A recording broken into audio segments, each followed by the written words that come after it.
जो वंदे मातरम के मार्ग में बाधा है, यही बाधा है।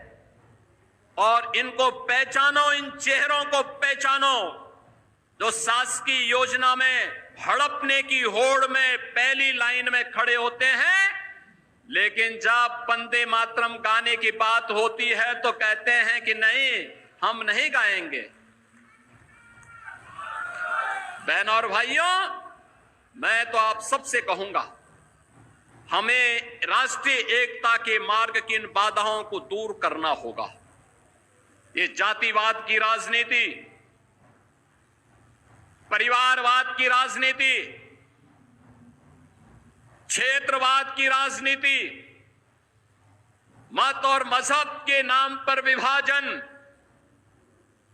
समाज में किसी भी प्रकार की उस दुष्प्रवृत्ति को जो भाई को भाई से लड़ाने की, जाति को जाति के साथ लड़ाने की, एक क्षेत्र को दूसरे क्षेत्र से लड़ाने की, किसी दुराभिसंधि पर आधारित हो, उसको कतई हमें स्वीकार नहीं करना चाहिए, कतई स्वीकार नहीं करना चाहिए। याद करना, ये देश का इतिहास इस बात का गवाह है और मैं बार बार इस बात को कहता हूं, ये जो देश गुलाम हुआ, ये ऐसे ही नहीं गुलाम हो गया था।